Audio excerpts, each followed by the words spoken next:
જોઈ રહ્યા છો એબી ગુજરાતી ન્યૂઝ। હવે જોઈએ અગત્યના સમાચાર। શ્રી હિંમત હાઈસ્કૂલ હિંમતનગરના વિદ્યાર્થીઓએ ફાર્મસી અને સાયન્સ કોલેજની મુલાકાત લીધી। હિંમતનગર કેળવણી મંડળ સંચાલિત એપીએમસી ફાર્મસી કોલેજ તથા એચએનએસબી સાયન્સ કોલેજની શ્રી હિંમતનગર હાઈસ્કૂલ નગરના ધોરણ 11, 12 વિજ્ઞાન પ્રવાહના 250 જેટલા વિદ્યાર્થીઓ તથા સ્ટાફ મિત્રોએ મુલાકાત લીધી।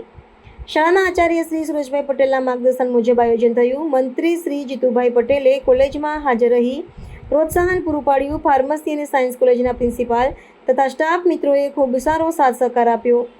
શાળાના સ્ટાફ મિત્રો શ્રી પીજે મહેતા, ભાવેશભાઈ પટેલ, પંકજભાઈ પટેલ, રાજુભાઈ પટેલ, યોગેશભાઈ પટેલ, ચિરાગભાઈ પટેલ, જયેશભાઈ પટેલ તથા સ્વાતિબેન આહિર હાજર રહ્યા। વિદ્યાર્થીઓને ધોરણ 12 પછી ફાર્મસી અંગેની ખૂબ સારી માહિતી મળી। અંતમાં ચા નાસ્તાની વ્યવસ્થા કરવામાં આવી હતી। બ્યુરો ચીફ આબિદ અલી પુરા, સાબરકાંઠા।